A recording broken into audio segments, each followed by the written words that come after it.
Across the Spider-Verse comes out this weekend, and then in a couple of weeks, it's The Flash. So Dad decided we need to talk about the multiverse and the similarities and differences. Of course, all of our opinions will probably change after the movie's release. This is Tatooine Sons. Hey guys, this is Ashley Cox from Fangirling Over Jesus. At FOJ, we believe in hope and light in the darkness and that you are not alone. We seek to unite and celebrate the intersection of the gospel and our favorite fandoms, and we get to do this through our social media, our podcast devotional, and our cosplay and fashion. And you can find links to all of that through our website, www.fangirlingoverjesus.com, through our social media at Fangirlingoverjesus, wherever you get your podcasts, and on Etsy. See you online. It's true. All of it. What is the name of the porg on the Millennium Falcon? Force is strong in my family. What do you think his name is? It's a big moment. I am a Jedi, like my father before me. Maybe Turbis? Do or do not. There is no try. Turbis? Pablo, if you're listening to this live stream, that porg's name is now Turbis. It's a good Star Wars name. We're not done yet. These guys recorded an awesome podcast called Tatooine Sons. Everybody was So what is it? What's the best multiverse story that you've seen so far? For movies, Everybody that's watching this is like screaming from the other end of the zone. The thing everywhere, everyone everywhere all at once. Everything everywhere all at once. Which we've never seen. Yeah. When you find out there's just weird content in there that we're just like, that's just not our thing, so we're not going to do that. But best multiverse story I've seen so far. It's difficult. Into the Spider-Verse is really, really good. Okay. And No Way Home's good too. I don't know. That's really Marvel's only Loki. Loki's fine. Loki's good. We're going to get more of that. Doctor Strange in the Multiverse of Madness. Are you serious? I'm just throwing out stuff that's out there. That's why I didn't consider. What about like the Flashpoint paradox stuff from the animated DC universe? Yeah, that's good. I don't know. Pick something. Into the Spider-Verse probably for the movie side. For the game side, definitely Shattered Dimensions. Love that game. That's more nostalgia talking than anything. What about you, Sam? That's great. I love Into the Spider-Verse. It's a great movie all around. I think I just have more... It had more emotional impact to me, I guess, with No Way Home. I think that one would take this top spot for me, but seeing the Tobey Maguire version, and Andrew come back was incredible, and being in the theaters for all that was great. The screaming and yelling. Oh yeah, but the dude in front of us at the IMAX, like losing his ever living mind. He was freaking the out. whole movie. It was great. But Into the Spider-Verse is a close second for sure. Awesome. A lot of Spider-Man movies. Yeah, Spider-Verse. Yeah. Well, welcome to Tatooine Sons. What about yours? Yeah. What's mine? I'm doing an intro here. Okay. Well, we believe that pop culture is the mythology of this generation, and that there is a story. It is written on our souls, and that is why we talk about, in this case, the Miles Morales Spider-Verse and the Flash multiverse and all the other things that we love so much. So now, do you want me to answer this question? I would like you to answer the question. I'm going to have to go with No Way Home. Just if that's the right one, right? Mm-hmm. Yep. It's not far from. It's Homecoming, it's Far From Home, No Way Home. There you go. You got it. No Way Home. Yeah. Just the experience in the theaters was at a completely different level. I remember seeing Into the Spider-Verse a couple of times in the theaters. I've only seen it a couple of times. I remember both times thinking, that's a really good movie. Yeah. Not just a great animated movie, a really good movie. Mm-hmm. And I don't remember hardly anything else about it. You'll have to rewatch it. So we have to watch it before it is a really good this comes out. It's great. Well, let's talk a little bit about this. You know, I'm curious from your guys' perspective. It's going to be a little bit more of a free-flowing conversation. So feel free to speak up however you want. How do you think that the multiverse of like Miles Morales, the Into the Spider-Verse multiverse, it compares with the No Way Home multiverse, MCU multiverse, and we also talked like Loki and that whole version of the multiverse, Loki, Doctor Strange, all of that. And then what we understand about the multiverse of DC Comics and animation. We'll let you kind of go first on that, Nick. What do you think? When it comes to like, the Spider-Verse and everything like that, it's pretty self-explanatory. There are a bunch of different Earths in the multiverse, different universes that have their own versions of Spider-Man.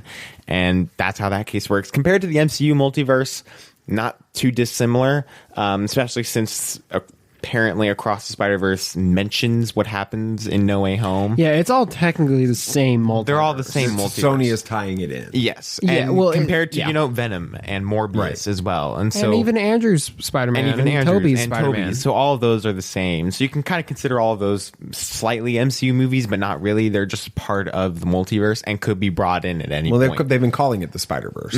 Yeah. So or the Sonyverse. The Sonyverse. Yeah. So that's the Spider-Verse. But when it comes to DC and their multiverse, it gets a little bit more confusing because there were infinite Earths at one point. That's the crisis of infinite Earths. And that all existed at one point. There was infinite possibilities of what could happen in the multiverse. But then from that point, those infinite Earths were destroyed. Brought down to 52 Earths, at least in the recent comics. Isn't that the same number of cards that are in a deck of cards? Yes.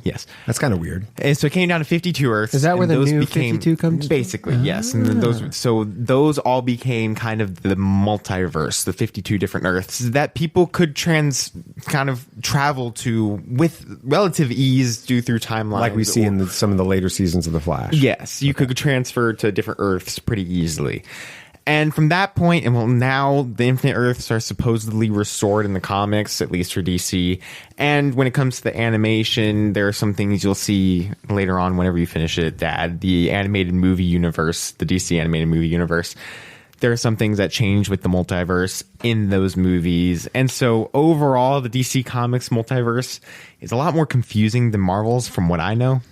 But honestly, DC's allows for more kind of freedom in what you're talking about and when you're trying to connect everything together. And then you bring in Elseworlds, and that gets very confusing.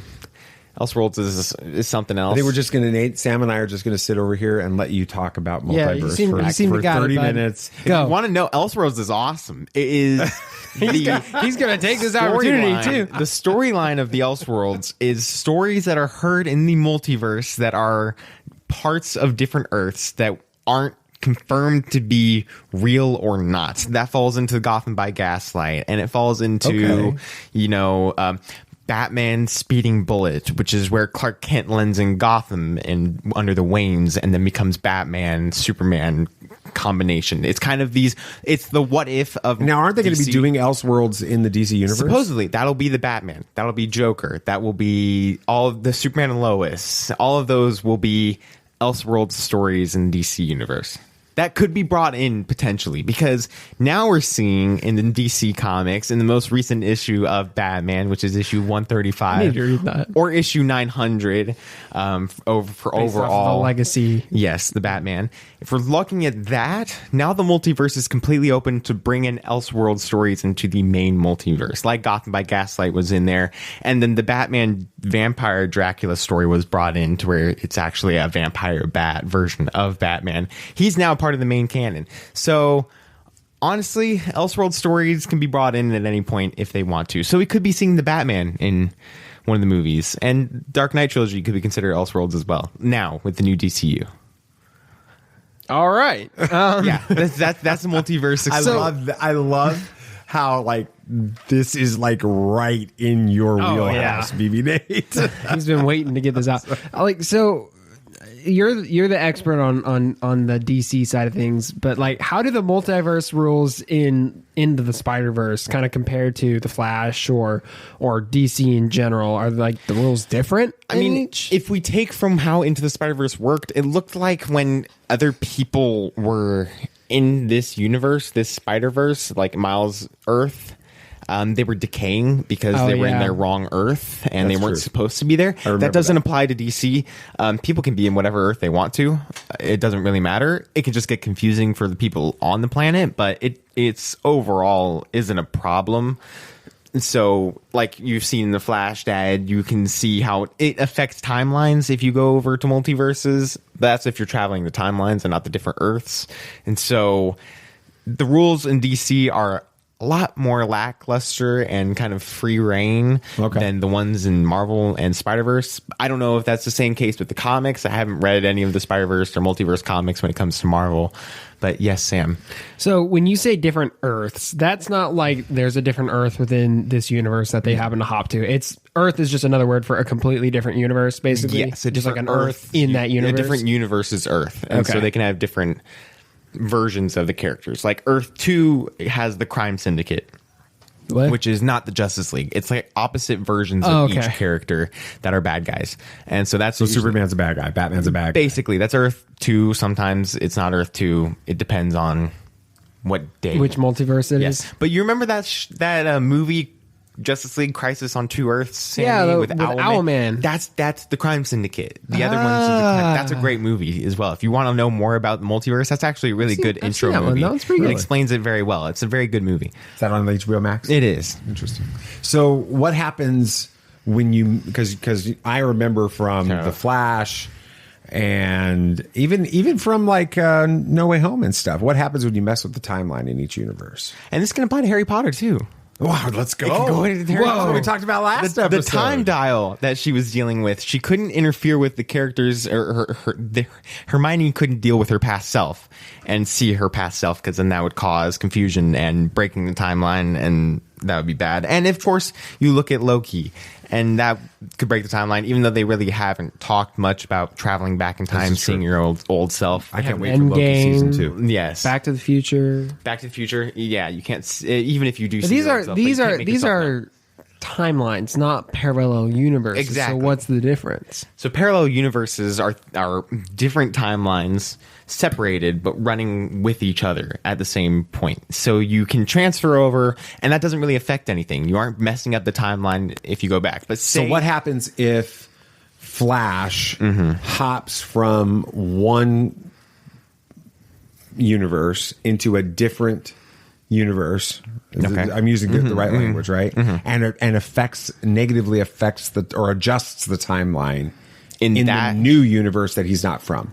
It wouldn't affect anything on his universe unless the stuff that happened from then on, because say he affected that universe by destroying it, then that would affect him because there might be some repercussions that come from that universe into this one, because they could technically collide with each other, even though I need to read. There is a whole storyline. It's huge, and it's still running to this day, called Multiversity, which is a university about multiverse. Because it feels like this could be a whole degree. It's an entire storyline. Could you imagine if they had a doctorate in multiverse? That would be. I'm sure that there's like some discussions about it. We need like to talk to Michael Uslan. He started the first college course on a official accredited university campus regarding comic books, and which would be he actually delivered the commencement address at Indiana that's awesome. University this year. Oh wow, that's awesome. With it, good for him.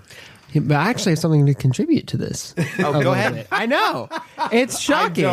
I've actually been kind of like listening to summaries and stuff about Marvel comics, just because I've been starting to read Iron Man comics a little more, and I'm kind of curious as to the history of Marvel stuff. And there is something similar to what Nathan's indicating about the timelines hurting each other. That's the whole plot of Secret Wars. It is. And stuff is there's these incursions is what they're called, is when one which they bring up at the end of Multiverse of Madness, right, is where one universe starts to collide. Did they bring that up in Loki as well? They might have. They might have, where one universe and another universe start to merge and combine, and if they collide, then both universes are destroyed. So the way to fix that is the heroes of one universe have to make the tough choice to literally destroy the entire other universe to save their own. That's that's pruning a timeline in some ways. Basically. Yeah. But at this point, it's kind of gone too far, and they literally have to like raise it. But that's where the whole Secret Wars storyline comes in, because the universes do collide, and that's where Battle World comes in and all that. So I actually had a little bit of something to contribute this time. So that's kind of how the Marvel world works, at least in the comics. And that is somehow DC works. If you remember Flashpoint Paradox, Flash went back in time to save his mother, and that then created a different timeline and a different Earth at that point. Which is exactly the premise of the Flash movie that's coming out in a couple exactly. weeks. Okay. And so it created a different Earth at that point, one that didn't exist, that didn't have Bruce Wayne's Earth Batman. without Superman. Exactly, and an Earth without Superman. So it created this different Earth because he split it at that point. And then that's when the Infinite Earths was still a big deal, and it could still technically take place. And so now we know that I think, if I'm not mistaken, Thomas Wayne Batman now exists on Earth 32 or something like that. He's on some different type of Earth, but he exists actually. Wow. So there's a lot of, basically, when timelines for Marvel are their kind of version of multiverse, but Earths are DC's is the best way to describe well, there's it. Earths in Marvel too, like Earth 616 and all that. So they kind of use a similar nomenclature. What did I see recently that mentioned another Earth? Or was it the Earth in? Did they mention it in? They mentioned it in Doctor Strange. I think they mentioned it in the trailer. In Guardians of the Galaxy Volume 3, they mock something about that happens in the multiverse. Well, they said.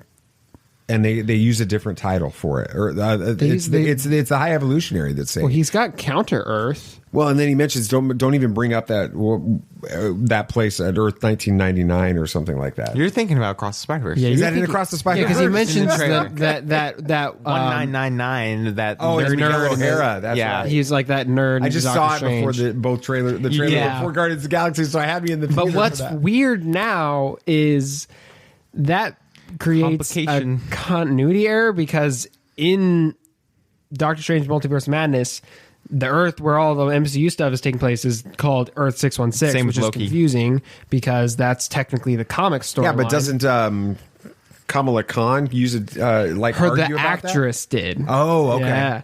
And then you've got Into the Spider-Verse or Across the Spider-Verse, Miguel O'Hara saying Earth 199999. Well, which I is can fix that. I've got a headcanon that'll fix that. You can fix that easy. Because Miguel O'Hara, what does it mean that every different version of the multiverse calls every other version of the multiverse the exact same number? The same numeration. Yeah. Yeah. Like, all right. So I need to understand this, BB Nate. Okay. So how do like the Into the Spider-Verse and then like the Flash when you compare those two, how do they differ when it comes to portraying character variations?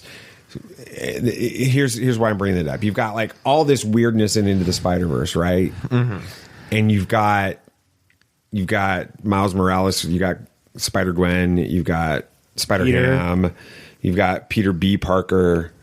I'm pretty proud of myself for that was pretty good. Spider-Man Noir, all of those, right? Mm-hmm. And then in like the Flash, you've got Barry Allen, and then you got a different version of Barry Allen, right? But then you've got Batman, you've got Michael Keaton Batman, and you've got Ben Affleck Batman. But you go to Doctor Strange too, and you've got Benedict Cumberbatch. Different versions of some characters, but then all the Doctor Stranges are the same guy. Yes, with it. So help me fix my brain around all of that. So some different types of characters can be the same, or at least have the same look, but have different stories. Take the Flash, for example. In this one, this Barry Allen never got powers in this universe that his mother was saved. He never got powers. He never became the Flash. He's the same person, but never went on the trajectory of becoming the Flash, and is just a normal, as we can assume, kind of CSI forensics agent guy. That's him. And so when it comes to, like you're saying, with Doctor Strange and all that stuff, different paths created that Doctor Strange, but he could be different person in another world, but it could just be also that in different universes, like we're seeing with Spider-Verse and all that stuff, different people become Spider-Man or Spider-Gwen or Spider-Woman or all that stuff. And it completely different in that case, because that's the universe is deciding different people to become. I think it was in What If, the Doctor Strange one. Yeah, that's a whole nother multiverse. Yeah, but there was something that I don't remember what it was called, but it was a constant in the universe, right? An absolute point where was it? That was in the Doctor Strange episode. Christine had to die. Yes. Every single That was a good time episode. in his universe. That was one of the best. That was the That was strongest really episode. good. I'm yeah. really ready for What If 2. Yeah, Season like 2. that had to be a constant just because that's what the multiverse decided. What if? What if? But what if, as a explanation for why Doctor Strange happens to look the same but Spider-Man doesn't?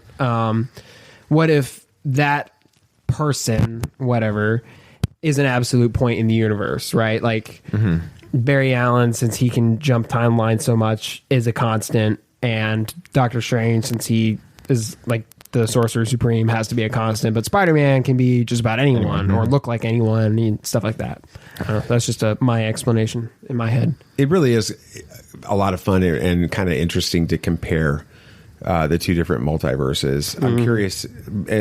I want to start with you, Sam. Because we need to give him a chance to take a breath over here. How do you think Into the Spider-Verse approaches the idea of loss and redemption and second chances differently compared to what we see in, the idea of like what you understand about the DC versions of the multiverse and what you've experienced with Flashpoint Paradox or with the Flash or anything like that?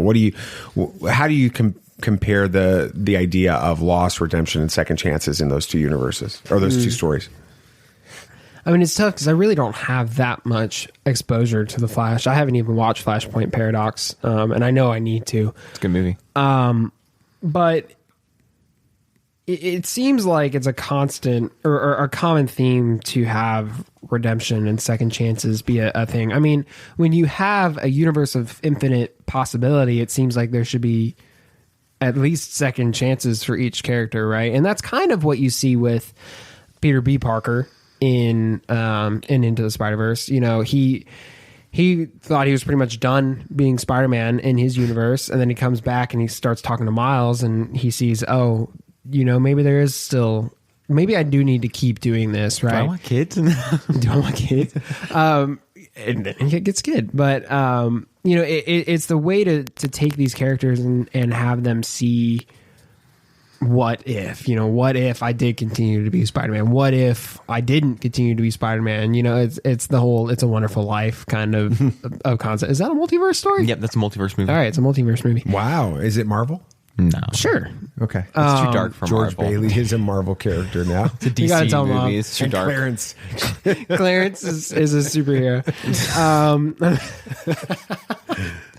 Oh geez. No, but it's a really interesting plot device to allow you to have these characters see things they wouldn't be able to see in another medium. What are your It's thoughts not on the cheap. ideas there, BB Nate? The redemption, loss, Yeah. and all that. You understand It's- those two multiverses significantly better than Samurai do. So. It is complicated because as you've seen in the Flash show, Dad. Yeah. When it comes to second chances in changing timelines, It it can usually ends usually badly. do more harm than it can good.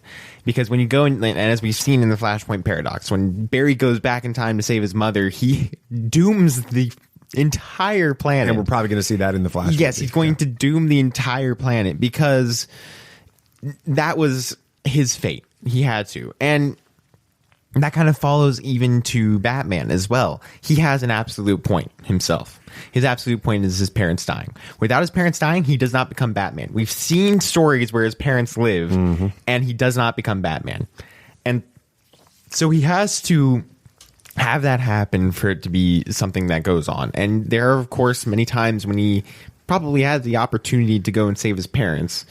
But as we've seen, that makes the world worse. And then there's the whole question of if Batman didn't exist, would his rogues gallery exist? Is he the reason that they all became crazy because of all that? But no, we find out that that would have always been the case and there would have been no one to save any of them.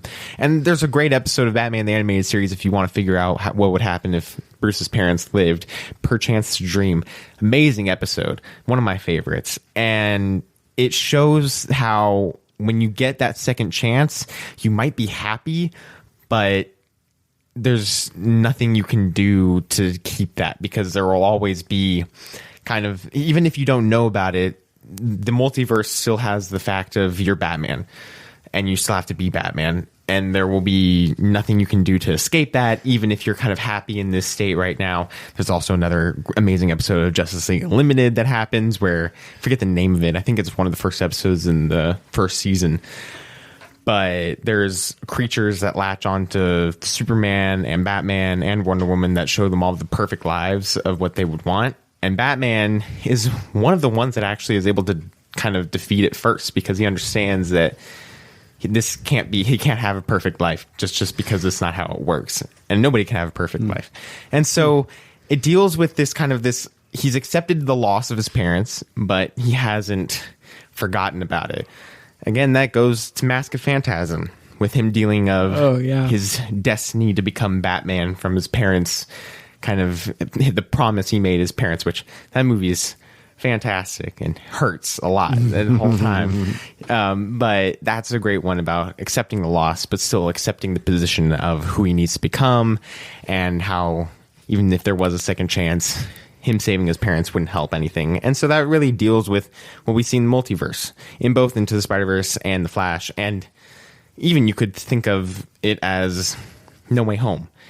He tried to fix things himself, kind of give himself a second chance, but completely screwed things up. So whatever happens has to happen in the multiverse, because then everything will screw up if you don't just let it happen. So is He Who Remains a good guy? Because he only wants... Don't get me started on that. So because he only wants the He Who Remains from Loki. Is he the guy that's trying to keep us on one timeline because he's trying to keep everything? No, because he's stopping fate from happening. And that's what we've seen. Everything has to happen how time is willing it to happen in these stories, basically. Because we see it, if everything kind of just goes its one certain way, and he forces it to be that way, then he can't let life do what it needs to do. So there need to be other things that happens. And so that's what happens in these multiverses. You kind of have to let them grow. One last question. I'll start with you, Sam, and then we'll go to you, BB Nate, and we'll finish it up. One of the criticisms of DC now, especially going into the Flash movie, knowing that we're going to be resetting the universe going into the future with Superman, and what's the first thing that's going to be released? Blue Beetle, Creature Commandos. Well, the first in the official. Creature Commandos is the first official DCU project. Blue Beetle, he's going to be a part of it, but the first official beginning of it is it's like a prologue. Criticism of that, criticism of some of the stuff in Marvel and all of that is that the multiverse concept is actually really lazy storytelling. Because you don't have any like continuity. You can just do whatever you want and change things however you want. What are your thoughts on that? Yes and no to that statement. I mean, yeah, it can be used as a cop-out, but it can also, and I think this is how it's generally used, be used as a creative medium. It allows people to tell stories in ways that you can't normally. You just set it on a different Earth. I had a great example and now it's gone. But, like What If? Those are all different Earths, different timelines, but an interesting take on the character, an interesting take on the story. It's not lazy. It is lazy when you get too far into a story and then you're like, you don't know how to wrap it up, and then you just are like, multiverse reset. And those criticisms could be put on the DC movies right now, and let's just be real, that's what they're doing. It's because it got too convoluted and too complicated and messy, and they decided they just needed to start over. And that's fine. It's a good excuse to do that. But there are really only two ways it should be used. When stuff's just gone way too off the rails and you need to fix it, and you have a good plan in place to keep it from happening again. Or in the case of, like Nathan mentioned, it has to be the climax of a really important story point, like Crisis on Infinite Earths, right? They did a universe reset. I know they did one in the animated universe with which one was that? It was the latest one, or which one was it? Yeah, it was Justice League Dark Apocalypse. That one. It allows you to be like, this grand story is now over. Let's do something new.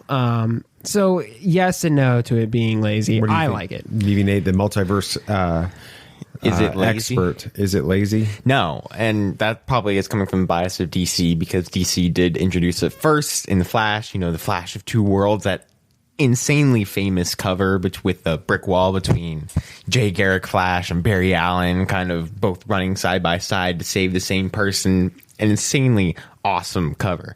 But when it comes to the multiverse, it is not lazy. It allows for grander storytelling in some things that we can't understand. Comics were always about kind of going past what's known. They're allowing people to be able to be like, oh my gosh, that's crazy. I never thought that would happen. And it's able to be like allowing us to be more creative in what we're doing. Well, some of the first comics storylines were like Tales to Astonish, Tales to Amaze and stuff. Exactly. And so you're having this happen. And with, growing up, when you start to see some of those same things happening, then that becomes more grounded and you understand that. And so you have to keep evolving how comics and everything work. So that's when introducing the multiverse allows people to do whatever they want, keep things new, keep things creative and interesting and unique, and allows you to tell these awesome stories that you wouldn't be able to normally. Elseworlds is a great example of that.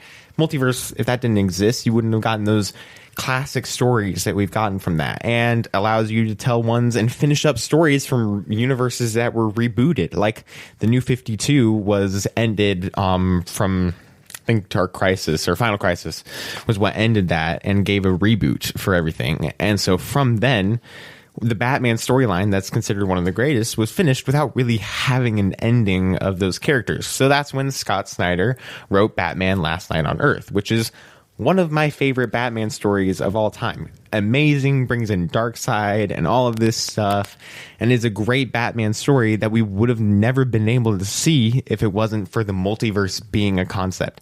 It's not lazy. It's really just an amazing way to expand comics and how unique and surprising they are consistently. And it allows for grander stories. I mean, Endgame was awesome because it brought together everything we'd been seeing in the MCU, right? Everything up until that point came to a head there in Endgame. With the multiverse, it allows you to tell a story with more stakes, because now not the universe is in stake, it's every universe is now at stake. And it allows you to bring in every story. Could you imagine, I don't know if this will happen, but it would be pretty incredible if there's some culmination, Secret Wars or, some storyline like that where it's not just all of the MCU we've been seeing up until this point, but somehow they bring back Tobey Maguire Spider-Man. They bring in Andrew. They bring the X-Men from the X-Men stories. The original Fantastic Four. Heck, sure. I mean, I hope not. Well, I mean, they could just as like a little cameo, a side cameo or something. But imagine that. I mean, that would be an even bigger moment than Endgame, right? So the multiverse allows you to tell those even bigger moments. I am your father. What a fun conversation for a lot of reasons. First, because it's clear that BB Nate has a lot to say about the multiverse. It's a blast to just wind him up and let him go like we did in this episode. But also because the multiverse can teach us some really interesting lessons. One thing is that it shows us our choices and our actions have consequences, not just for ourselves, but for the entire universe. Whether it's the Flash or for Spider-Man, they both face loss, they seek redemption, and they get those second chances. It's a reminder that we all make mistakes, but it's never too late to turn things around and make a positive impact. And the multiverse also highlights the beauty of diversity and embracing our unique qualities. Just like there are different versions of heroes across these different dimensions, we all have our own strengths and our weaknesses, and that's what makes us special. So it's important to remember that we should be making the most of these opportunities, learning from our past, and then embracing the infinite possibilities that life presents to us. Thank you so much for listening to Tatooine Sons, a pop culture podcast. We are part of an amazing network of Christian nerds where we are working to create a place for some of you that are just like us, Christian nerds, to come together and celebrate the things that we love so much. And that is the Christian Nerd HQ. You can check us out on all of our different social medias at Christian Nerd HQ. And there are podcasts releasing from the network Monday through Friday. On Mondays, it's the Christian Nerds Unite podcast with Ricky Pope, which is always a a ton of fun conversations and looks at lots of diverse pop culture and nerd related topics. On Tuesdays, of course, you get this podcast. We get Tatooine Sons, a pop culture podcast. Wednesdays is Fangirling Over Jesus with Ashley Cox, like you heard at the beginning of the show. Thursdays, it's the Reverend and the Reprobate. Basically, those guys are unhinged and they are having conversations with people they should have no business talking to. And then Fridays is just a cavalcade of goofiness called Speaking Nerdy. So check out those podcasts. Make sure you're rating and reviewing all of the different shows. In fact, you can go down into the show notes right now and you can click on links to every single one of those shows and listen to an episode. Give us all ratings and reviews. It means so much. It helps people find all of our shows and learn more about the Christian Nerd HQ. And then follow each of the different podcasts on the social media channels that you prefer, and share the show with your friends. I think that's going to do it. I'm at Disney World today, so I'm going to go ahead and just sign off and go ride a roller coaster or Guardians of the Galaxy. That's what we're doing here in just a minute. I'm going to go now, but in the meantime, may the force be with you always. This party's over. I like that Wookiee. Don't get technical with me. Join, please. Yep, yep.